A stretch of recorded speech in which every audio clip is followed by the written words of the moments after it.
प्रसिद्ध रामगढ़ कोठी के मालिक का ग्रामीणों ने किया स्वागत। 15 वर्ष बाद प्रसिद्ध रामगढ़ की कोठी पर पहुंचे मालिक का फूल मालाओं से हुआ स्वागत। आपको बता दें, स्थानीय तहसील क्षेत्र के रामगढ़ इस सरापार की प्रसिद्ध कोठी के मालिक का 15 वर्ष बाद पहुंचने पर ग्रामीणों ने भव्य स्वागत किया।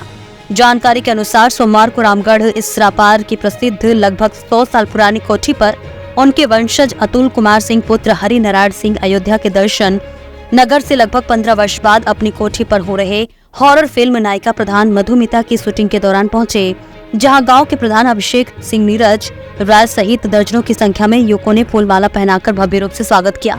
वहीं उन्होंने कोठी का भ्रमण किया। सेट पर पहुंचे कोठी के मालिक का डायरेक्टर धीरज जी ठाकुर ने भी मधुमिता का फ्लैग लगा शुभारंभ कराया। वहीं अपने पैतृक जन्मभूमि को याद कर बाबा शंभू नारायण सिंह को स्वतंत्रता संग्राम सेनानी व गोसाईगंज के विधायक रहे कि व्यापार व राजनीतिक सामाजिक कारणों से गांव से दूर रहने व अगली बार रामलीला में आने के आश्वासन ग्रामीणों को दिया, जिसमें मुख्य रूप से अजित राय, संजीव सिंह, अनुज सिंह, संदीप सिंह, डीसी मनरेगा प्रिंस राय सहित दर्जनों की संख्या में ग्रामीण मौजूद रहे।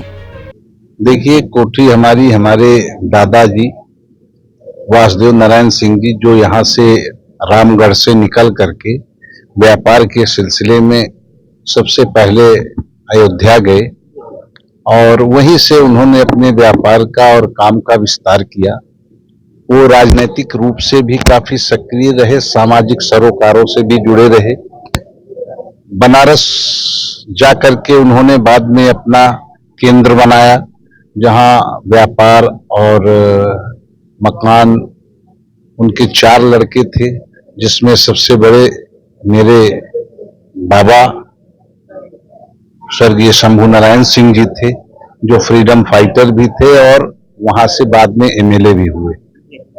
तो और दादाजी हमारे, उन्होंने जो है यहाँ से बनारस से लेकर विराटनगर, और सबसे बड़ी चीज कि व्यापार के साथ साथ उन्होंने राजनीतिक और सामाजिक सरोकारों से बराबर अपना रिश्ता बनाए रखा। और विराटनगर में भी जहां वो रहते थे, मातृका प्रसाद कोइराला उस समय प्रधानमंत्री थे, उनसे उनके बड़े निजी अंतरंग संबंध थे और आना जाना दोनों था।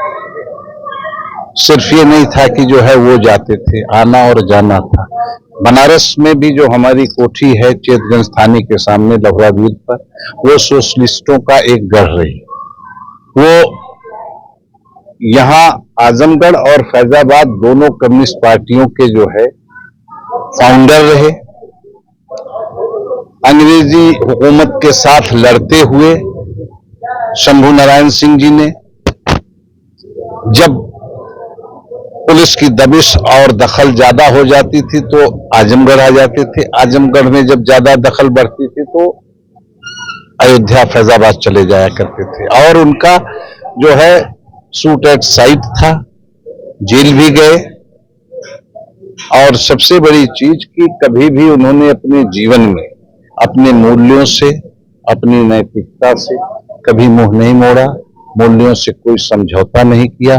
जिस तरीके से वो सोचते थे उसी तरीके से पूरे जीवन वह अपना बिता करके चले गए।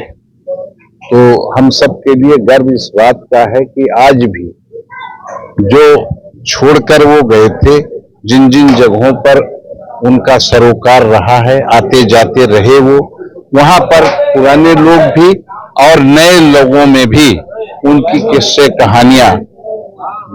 वासुदेव नारायण सिंह जब यहां से गए तो 30 साल तक वो कांग्रेस कमेटी के फैजाबाद के अध्यक्ष रहे।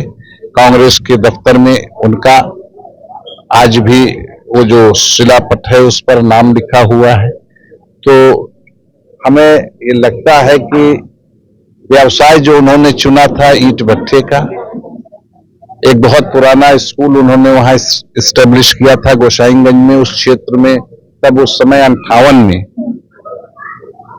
देश की आजादी के बाद शिक्षा के प्रचार प्रसार के लिए और शिक्षा की कोई व्यवस्थाएं थी नहीं, तो स्कूल उन्होंने बनवाया और उस इलाके का आज भी सबसे अच्छा स्कूल लोग उसको कहते हैं। ताज़ा खबरों से जुड़े रहने के लिए हमारे चैनल को सब्सक्राइब कीजिए और बेल आइकन को दबाना ना भूलें।